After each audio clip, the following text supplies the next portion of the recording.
Kepala Badan Intelijen Negara atau BIN Jenderal Pol Purnawirawan Budi Gunawan didapuk sebagai pimpinan lembaga negara terbaik.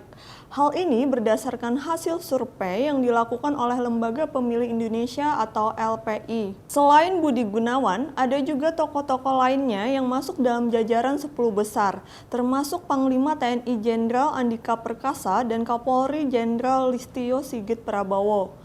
Dilansir oleh tribunnews.com pada Senin 20 Desember, Budi Gunawan mendapat penilaian terbaik dari akumulasi berbagai indikator, yaitu daya tanggap, kepemimpinan, dan kebijakan. LPI menggelar survei bertajuk Survei Nasional Pandangan Kelas Menengah Intelektual terhadap kepemimpinan dan kinerja Kabinet Indonesia Maju dan para pemimpin lembaga negara tahun 2021.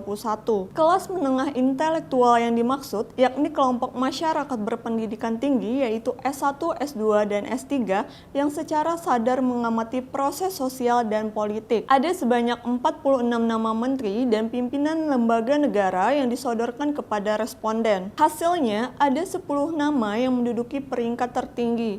Dari 10 nama tersebut, 5 diantaranya diduduki oleh Menteri Kabinet Indonesia Maju.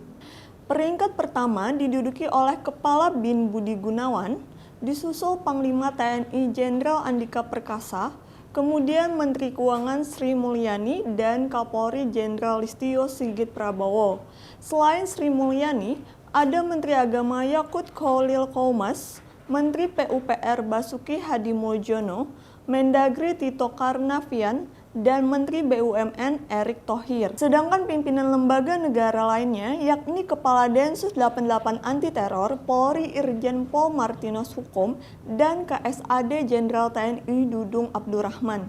Hasil kesimpulan LPI yakni tren kinerja para menteri atau kepala lembaga negara cenderung positif meski tak sampai 50% yang memperlihatkan kinerja menonjol. Secara kumulatif ada 21,7% menteri atau kepala lembaga negara yang memperoleh penilaian baik. Selebihnya masuk dalam kategori baik, buruk, bahkan sangat buruk.